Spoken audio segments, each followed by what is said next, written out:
Bienvenue à la capsule artisanat du Canclaret virtuel. Aujourd'hui, on va apprendre à faire un petit bricolage tout simple avec en grande partie des matériaux recyclés. Donc, je vous montre tout de suite ce qu'on va faire ensemble. Et voilà, un totem. J'ai voulu faire un bricolage qui allait nous rappeler le camp. Vous avez vu au camp, il y a un grand totem à l'entrée. Il y a aussi, chaque section a son propre totem. Donc, ensemble, on va faire un bricolage qui va pouvoir nous permettre d'avoir un peu de camp chez nous. Donc, le bricolage est tout simple, je vous montre le matériel nécessaire. Vous aurez besoin de rouleau de papier de toilette, de ciseaux, de peinture et de pinceau, de carton de recyclage. Vous pouvez prioriser le carton pas ciré. C'est plus facile de peindre dessus. Sinon, c'est pas plus grave puisque la plupart des cartons cirés sont seulement cirés d'un côté. Je vous montrerai ça tantôt. Le matériel s'arrête là. C'est vraiment un tout petit bricolage tout simple, facile à faire à la maison. Je vous montrerai aussi une alternative à la fin de la vidéo, si jamais pour ceux qui n'ont pas accès à de la peinture. Alors, maintenant que vous avez récolté vos rouleaux, vous allez pouvoir commencer à réfléchir aux animaux totems que vous voulez choisir. Mais avant de commencer, savez-vous d'où viennent les totems?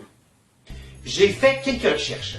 J'ai mis dans la description un lien vers une page de l'Encyclopédie canadienne qui parle de l'histoire des totems, de leur origine et de plusieurs faits intéressants. Si jamais ça vous intéresse, vous pourrez aller jeter un coup d'œil. N'hésitez pas à demander de l'aide de vos parents si jamais c'est un texte assez long, assez détaillé, mais vraiment intéressant.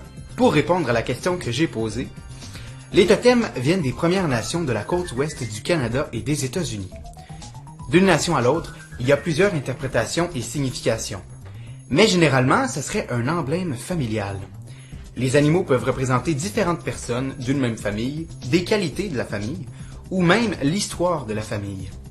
Donc, pour le bricolage, vous pourrez réfléchir à des animaux qui représentent les membres de votre famille ou qui représentent des qualités des membres de votre famille. Vous pourrez faire l'exercice avec vos parents, avec votre frère, votre soeur, avec vos grands-parents même, pour essayer de faire le plus grand totem possible. Je vous donne quelques exemples de signification d'animaux sur un totem.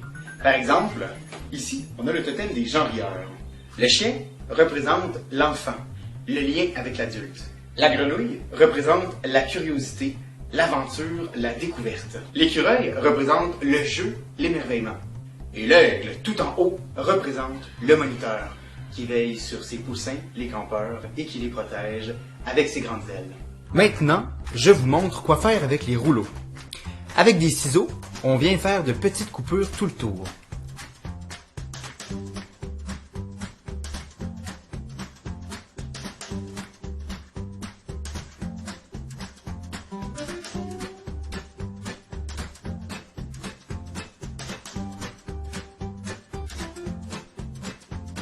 Ça nous permet de les rentrer les uns dans les autres, sans mettre de colle. On peut ensuite les placer et les replacer où on veut. Bon, ensuite, on vient peindre l'animal choisi sur le rouleau. Ayez pas peur d'écraser le rouleau. C'est pas plus grave que ça et ça vient faciliter l'application de la peinture. Vous pouvez faire un fond, laisser sécher, puis peindre par-dessus. Si vous avez de la peinture acrylique, ça sèche assez rapidement. La gouache prend un peu plus de temps. Mais, pendant que vous en laissez sécher un, vous pouvez en faire un autre. Toutes les figures du totem peuvent être interchangées, sauf celle du dessus. Elle, vous viendrez faire 2 coupures de chaque côté pour insérer les ailes. Tantôt, je vous parlais de carton avec un côté ciré. C'est avec cette boîte-là que je vais faire les ailes de mon aigle. Je vais venir découper la forme que je vais avoir tracée.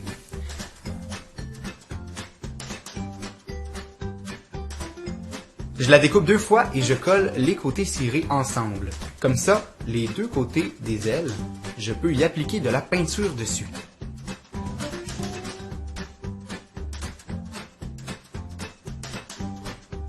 Une fois que c'est sec, je peux les insérer dans les fentes qu'on a coupées sur le côté.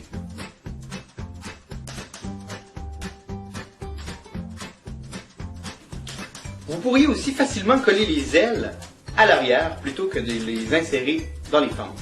Je vous offre plusieurs possibilités pour que vous puissiez vous-même choisir et développer votre créativité. Si vous n'avez pas accès à de la peinture, vous pouvez tracer et découper des formes sur des cartons de couleurs. Plutôt que d'en acheter, fouillez dans votre bac de récupération. Vous avez plein de choix. Ça donne une deuxième vie au carton et beaucoup plus belle en plus. Soyez créatifs. Et voilà, on a maintenant un totem qu'on peut échanger les animaux quand on veut. Et ce qui est intéressant là-dedans, c'est qu'à mesure qu'on a un nouveau rouleau de papier de toilette, on peut venir ajouter une figure à notre totem.